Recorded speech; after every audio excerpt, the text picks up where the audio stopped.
Hey Mike, thanks for coming to the lovely city of Stuttgart into our mothership of Build.One. Hi Michael, thanks for inviting me. Great to have you here in the webinar. In our today's webinar, we want to go through some functions of Build.One, want to demo some of the things, but what I like most the question I like most is, why did you invent Build.One? It's quite some time ago. So initially, my first company I founded was a company with an ERP application. So I come from the ERP space, and that was quite successful. Was a quite large ERP application. From a functional point of view, we were very good. But then there came time where a new architecture, new UIs, and we were in a situation that also the functionality was good. We would have to completely rewrite it from scratch due to the architectural UI changes.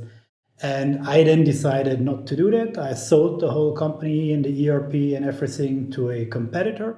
They are now number 3 in the ERP market. And later I have founded another company, again software, and I never wanted to get into that situation again. So I thought, how could I avoid it, and looked for technology to avoid that, and that did not exist. So I first developed the technology, and then we built our own software on top of that. And over the years, we realized that there is more interest in the actual technology instead of our applications, and then that eventually became Build.One. Oh, cool, very cool. And I think I heard 1 or 2 podcasts where you also were a speaker, and I think you told once that you also looked into other low-code tools to build your platform. Actually, I looked into almost all of them because I wanted to get back to application development again. So the idea was always that at some point in time we will develop a Build.One ERP again based on our technology. So in order to be able to focus on that, whenever there was a new no-code local platform, I looked at that and so maybe that's something where we can switch. But I always realized it will not work. It will not work for full-scale enterprise business applications. But every year when something new came out, I looked at it, and until I realized I focus instead on the technology. And yeah, that's how Build.One was initially invented, just because I wanted to never get into that legacy trap again. Okay. I mean, that's really funny because people always try to think in categories. And so at least I experienced that people try to put us also into that low-code or no-code box. But that's not really true. You cannot call Build.One a pure-play low-code vendor. No, not really. And we put ourselves in a box to some degree, I think, because you need to have some label for customers, prospects, also for investors. They ask, what is it? And then the no-code, low-code was the closest. But actually, I think we are a category on our own. We are something new. So we are really an end-to-end development platform for enterprise business applications. And no-code, low-code is part of the platform. We have screen designers, graphical tools, and we have all that stuff that you would expect from a no-code, low-code platform.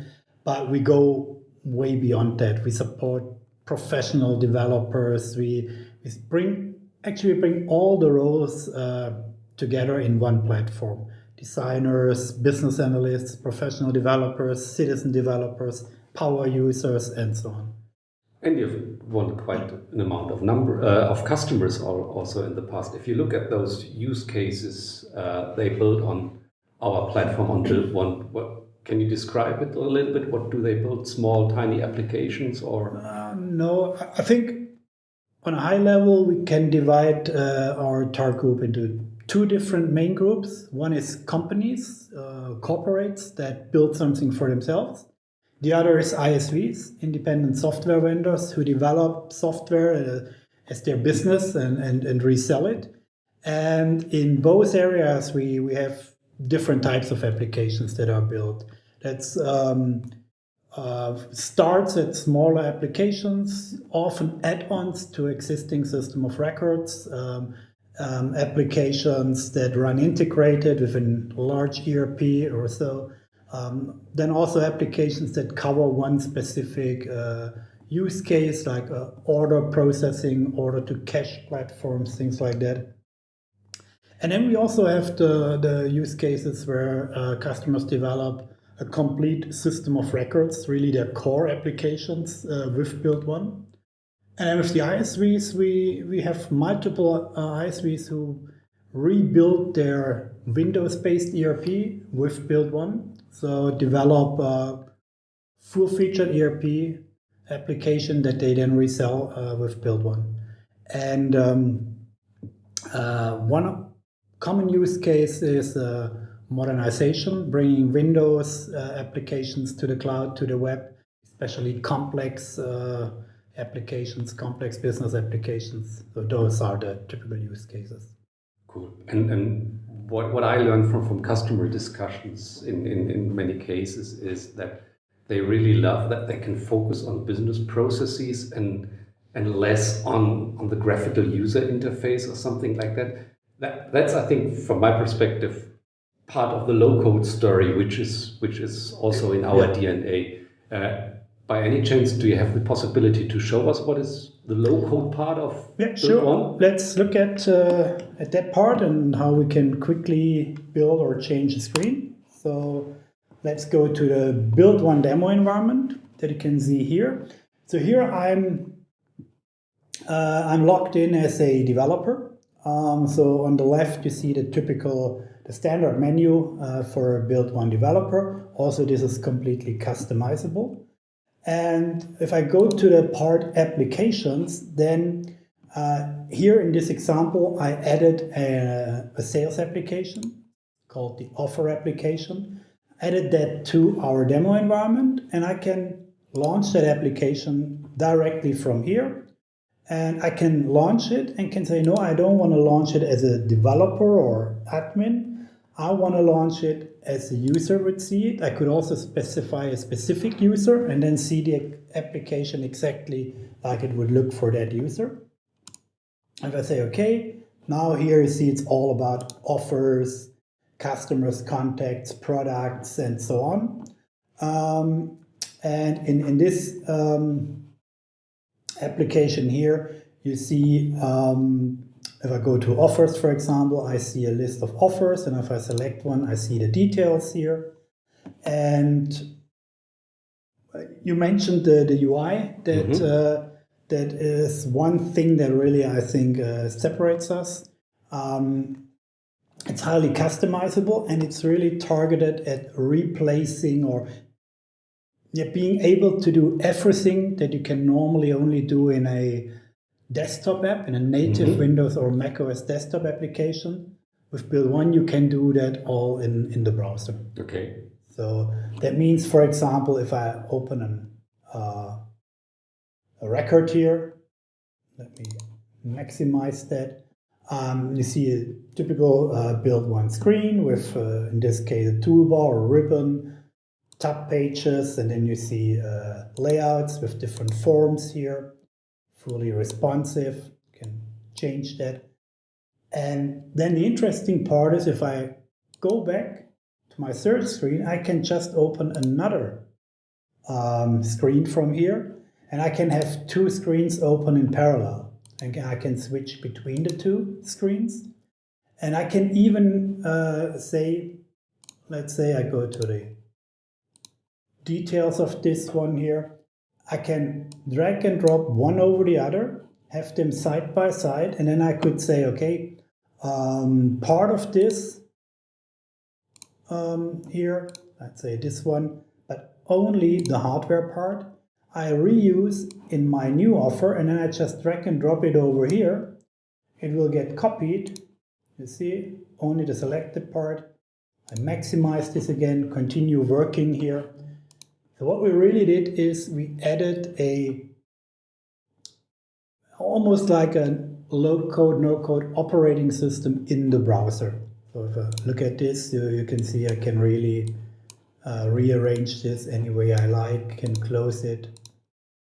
And then when I close the last, I'm back in the development menu. And from here, if I would work on the screen which I saw, that offer search screen, you can go to the screens part. You also see we support forms, venues, actions, and a lot of other building blocks, grid, tree views, and so on. And here I can search for offer, and then I see the offer search screen here, and I can click on it, and it will open the Build.One designer for me. So this is the designer for building screens. We have a lot of different designers, business processes, workflows, forms, all kind of stuff. And this is how you define a screen. And you see here on the left a tree view that shows you all the components, all the building blocks that make up this screen. It's a data source, a list or grid view, a form, then a tab bar with one page, which is currently empty. Here in the middle, you see a visual representation. It looks like a mock-up. So you see your grid here, you see the attributes if you select it, and you see the page. And now what you can do is you can search in your list of existing objects, so all the building blocks that are available in this environment here. And here, let me search, for example, for a map. So if see the map control here, I can just drag and drop it, and when I find a spot where I can drop it, it becomes green, and then I just place that here, I save that, and now I can immediately launch my changed screen. And I just click on the button and it's immediately there. No need for complex compile stuff, deployment, whatever. So I immediately see my screen, and you see now the page 1 with the map. But you also see if I click on something here, nothing happens. The form is updated, but the map is not. So here you could add some code and say if I click on this, then take the city field and do some geocoding. Or you go from the design part to what we call the flow part. And here you see how all the objects, how all the building blocks of this screen relate to each other. So you see that the grid and the form are already linked to a data source. And I can now draw what we call a smart link. Smart link from the data source. And as soon as it finds a valid target, it becomes green and snaps. So if I remove the mouse or release the mouse, I can say, okay, what type of smart link do I want to create? I choose the correct one, save it. And now you see immediately that this data source now provides data for those 3 objects. And it means if I launch the screen again, all those smart links and all those things have built-in intelligence. So that means if I click on a record here, the map will automatically update, and yeah, you can do the usual stuff. And everybody knows where we are located right now. That's where we are located right now, exactly. Yeah, and the nice thing with Build.One is that you can create any kind of screen, any complexity. So if you say, I need some more data here, so I could say I add another page. Here, add a new page, call it page 2, and I could add something here and add another form or so. But you could also say, for example, when you discuss with your users or your customer, they say, no, I want to have that other form right here. I don't want to switch the page or so. Then you go to page 1 and you go to the layout. And then you say, I want a layout of 2 panels above each other or side by side. Select that, save it, and then you see you can just change this. So that's how the whole no-code power, or actually a small part of our no-code tooling that you see here, and you see how that works. I mean, I know that you and also me, we are not the biggest fan of that citizen development thing, but I think that's something where a That's something where it makes sense, exactly. Yeah. But I don't believe the typical no-code, low-code vendors, they say the citizen developer will change the world, and I don't think so. I think the world will be changed by professional developers with platforms like Build.One. And I think I don't believe in the idea that the citizen developer creates the whole application. There can then only be small apps and they will not scale. And I think if you want enterprise business applications, you need professional development. And then a citizen developer or power user or however you call it can, of course, create the screens and provide them, and the professional developer picks them up and makes sure that it's versioned, that it's tested, automated testing, version control, creating releases, deploying it, and all that kind of stuff. I think that is something for a professional developer. Cool. Very cool. I mean, I love your example with that you bring the desktop app feeling into the browser, because at least for me, as soon as I get a new SaaS application deployed, the first thing I check is if there is a desktop app for it. Maybe I'm too old for SaaS applications, but most of the times they don't have the same look and feel functionality like a real fully blown desktop application. You don't have the same productivity usually in the normal single page web apps. That's why we built that multi-windowing drag and drop. If you saw how I copied from one proposal to the other and then maximized it again, that's just so much more productivity for the end user that they will never want to move away to a single page web app anymore. I think every Salesforce user will love that example. Yeah. And a lot of our customers, they come from the Windows world. They have complex business applications. And if you look at still most of the enterprise business applications run on Windows because they don't find a way of how they can bring it into the browser. And with Build.One, we offer a way to really have the same functionality as you saw and the same productivity of a desktop application in the browser. I was quite surprised to see how many legacy Windows applications are still out there running in Citrix terminal server or VMware environments, so that an ancient Windows operating system runs in there, which is not supported on the hardware anymore. So really, really funny, really interesting. And we have even ISVs that have ERP applications, and the interesting thing is they are all quite successful. So we have one customer, they have an ERP for the fashion industry, for textile industry, and they are successful because they know how to maintain one item in 5 colors and 6 sizes and so on. So they're successful because of the functionality of the application, but they're not capable of bringing that application into the browser, into the web. Same situation like I faced and why I built Build.One. Yeah?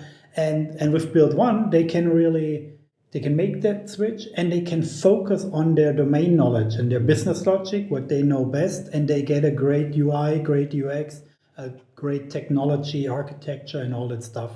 So they can really, with Build.One, 90% of their development time is spent into actual functionality and business logic. Yeah, that does not only save time, because if I do not have to concentrate on how the user interface needs to look like or spend hours and hours in front of a flip chart together with a business owner to design and sketch screens, but can do that on the fly together with them. And even the end users can. So even the application, maybe if I show you that, if I go to the application here, and if I have the corresponding right, I can switch into this mode, and then we go to the application again, launch it, and now I'm a user, but I have the the right for making changes. So if I open, for example, this screen here or this form, you see now I have an additional yellow icon everywhere, and now I could say as a user, open this object in the designer. So it will open the form for me, and I can now change this form. So let me make that a bit larger. So I see here now the form, and I can say, no, I wanted this field here, and want this field somewhere else, and can just drag and drop around. And yeah. Cool. So the ISVs can develop an application, ship it to the customer can customize it, can customize logic, screens, and so on. The end user can customize, or a partner could customize it further, and it always remains updatable. So they can update to the latest version of the application. They can also update to the latest version of Build.One, get all the additional functionality and so on, and it always works. That's the beauty of Build.One, and that's because Build.One applications are data and not code. Yeah. Very cool. Very cool. And I think in the next webinar, we're looking a little bit under the hood. We're looking a little bit into the techniques of Build.One. And I'm quite sure that we will also come to pro coding. That's the moment where I will understand nothing anymore. We'll see. Maybe we'll make it in a way that you can also understand. Cool. Thanks, Mike. Hey. You're welcome. Thank you very much.